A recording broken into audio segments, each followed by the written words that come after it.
Imagine jumping out of a plane into a freezing, pitch-black void. You have $200,000 strapped to your chest. You are falling at 120 miles per hour into a forest that no one has ever survived.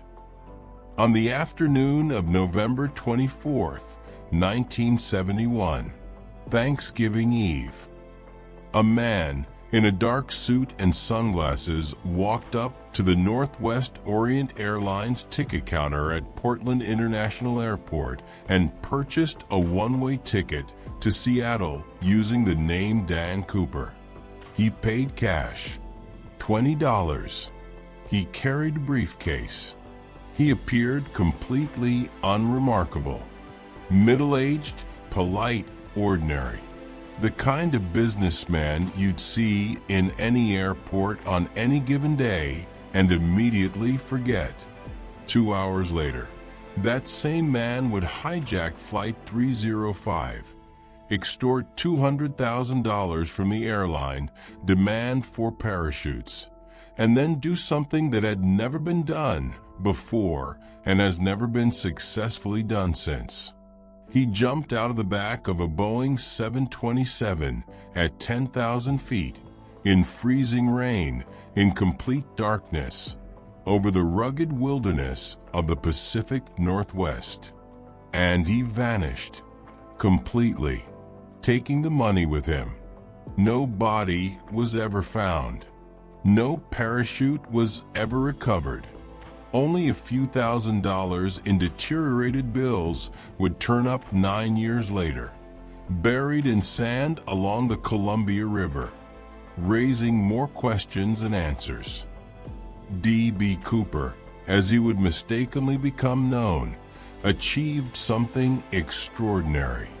He committed the perfect crime. He became a folk hero. And he created a mystery so compelling that 50 years later, people are still searching the forests of Washington, still debating theories, still trying to answer the question that has haunted investigators for half a century.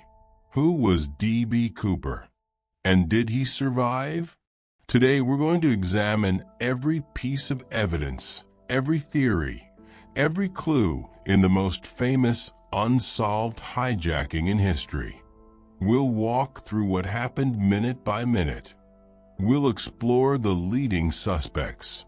We'll analyze whether survival was even possible. And we'll confront the uncomfortable truth that sometimes the mystery remains unsolved not because we lack evidence, but because the evidence points in too many directions at once. This is the story of the man who jumped into legend and was never seen again.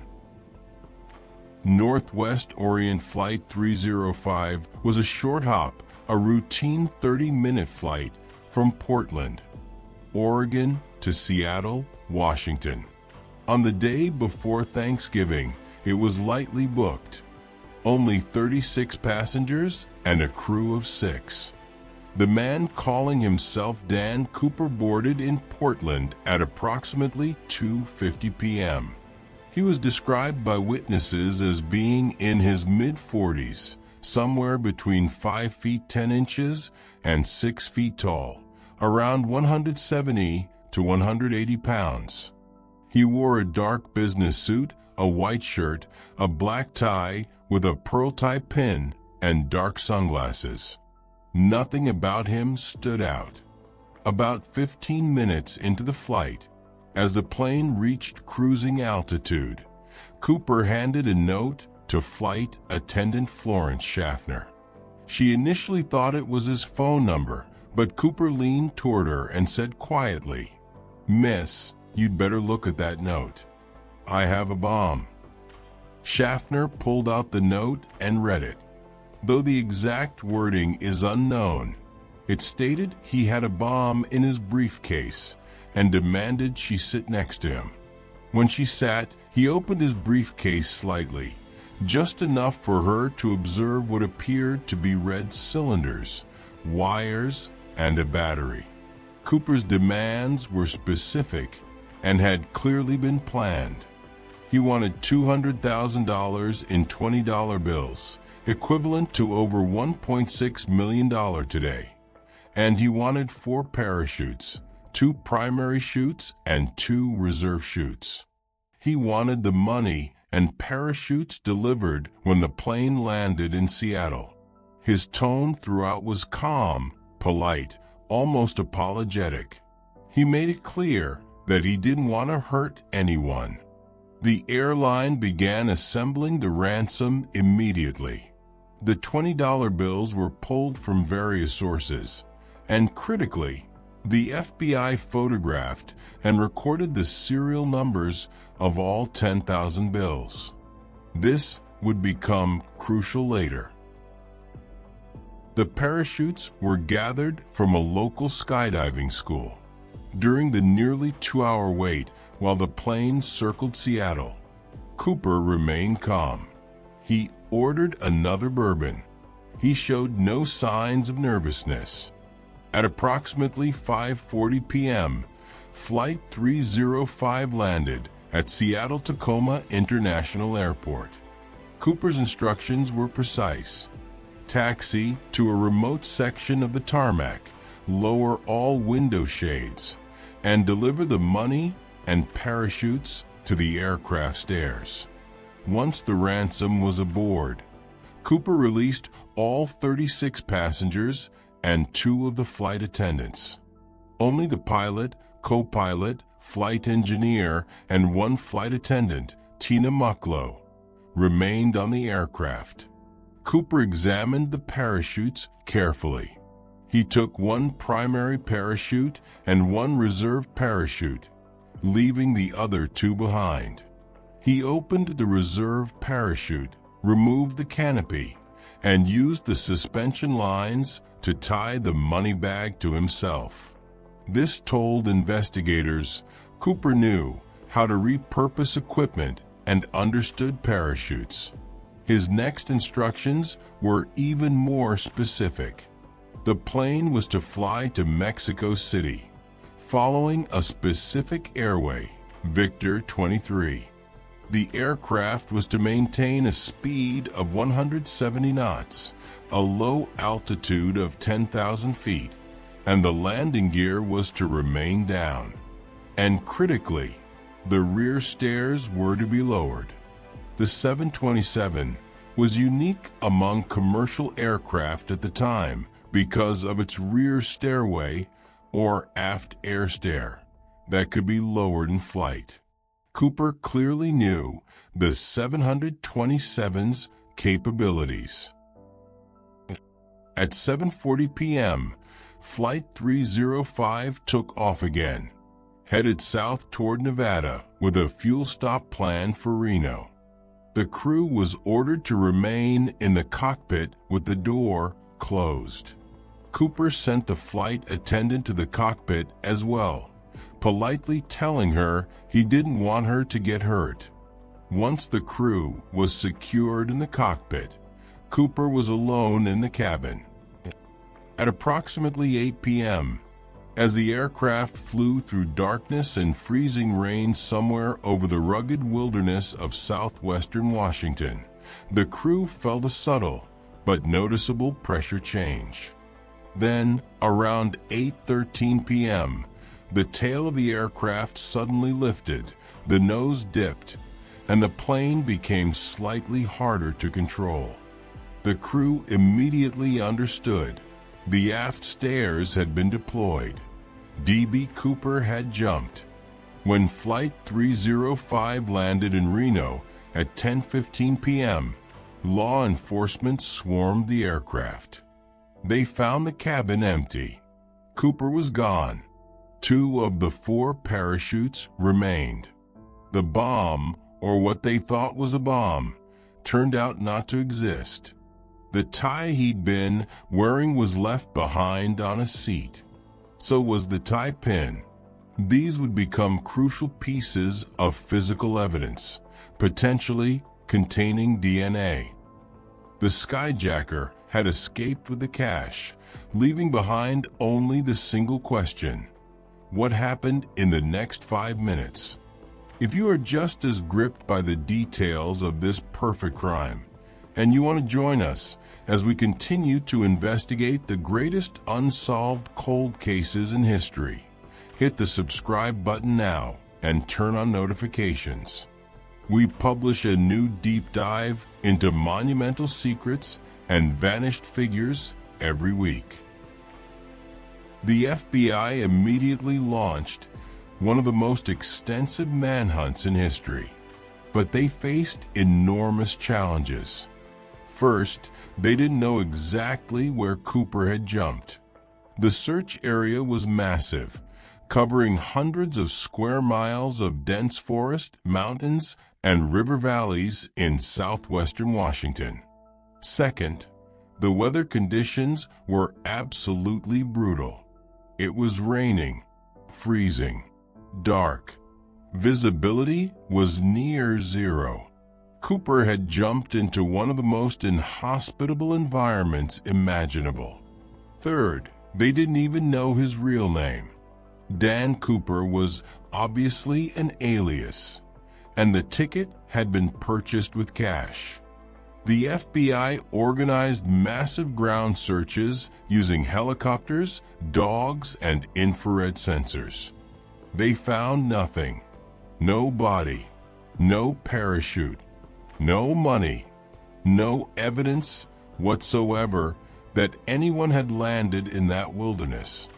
The only clue came 9 years later, in February 1980, when an 8-year-old boy named Brian Ingram was digging in the sand along the Columbia River near Vancouver, Washington.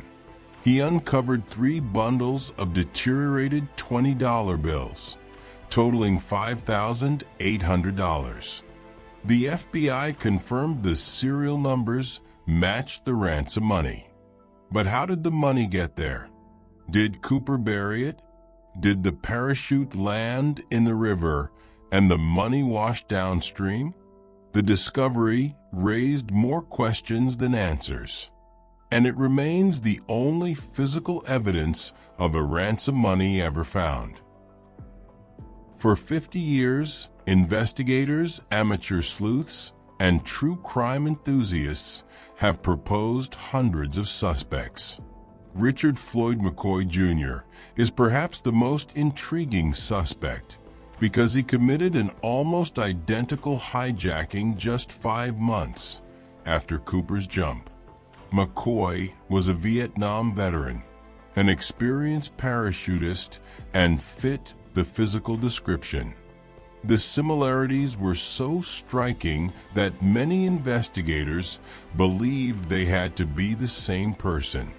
But McCoy was younger than the man witnesses described, and he was home in North Carolina that Thanksgiving.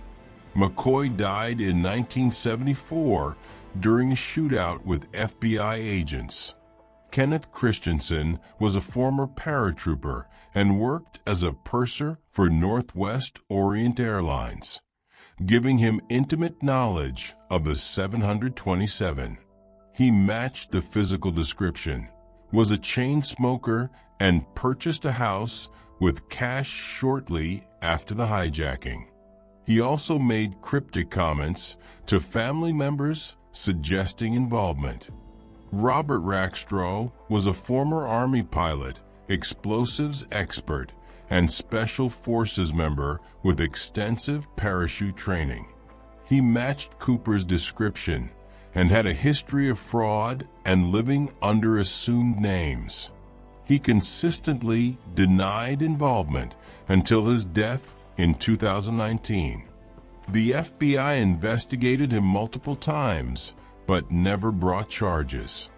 Dwayne Weber reportedly confessed to his wife on his deathbed in 1995, saying, "I am Dan Cooper." Weber was a veteran with knee injuries consistent with a parachute landing, and his wife found a Northwest Orient plane ticket stub among his possessions. However, forensic evidence did not conclusively link him to the crime. The central question that has obsessed investigators for 50 years is deceptively simple. Did D.B. Cooper survive the jump? The evidence pointing to survival includes several factors. Cooper clearly had parachuting experience. He knew how to identify and use different types of parachutes. He understood the 727's capabilities. He planned meticulously. These suggest competence, not desperation. Only $5,800 of the ransom money was ever found. The rest, $194,200, vanished completely. If Cooper died immediately, statistically, more of the money should have been discovered, especially given the extensive searches. But the evidence suggesting he died is equally compelling, perhaps more so. The conditions were absolutely brutal.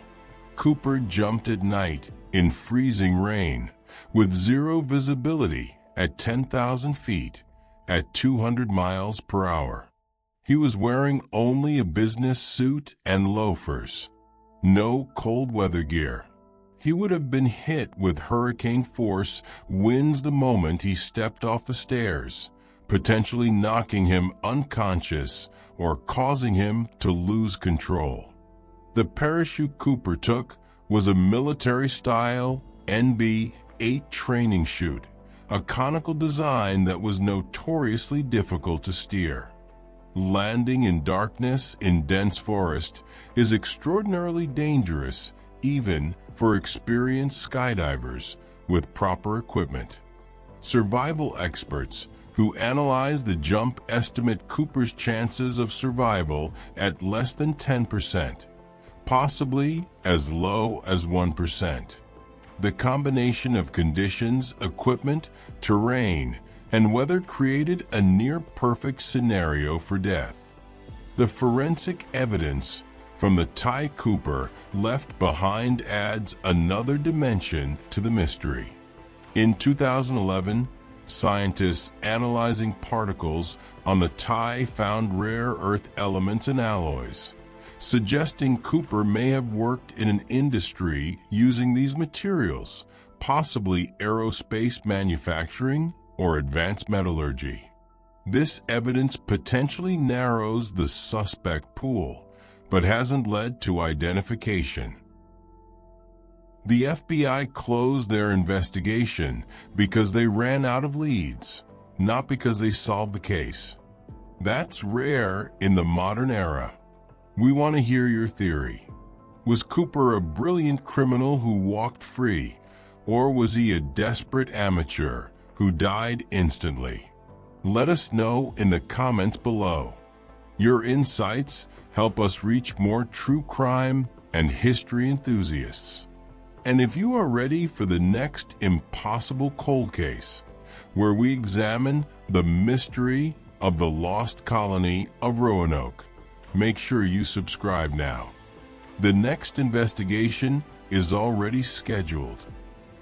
The official FBI position is that Cooper most likely died in the jump or shortly thereafter. They believe his remains are somewhere in the Washington wilderness, possibly never to be found. But they also acknowledge they don't know for certain. And that uncertainty is what keeps the legend alive.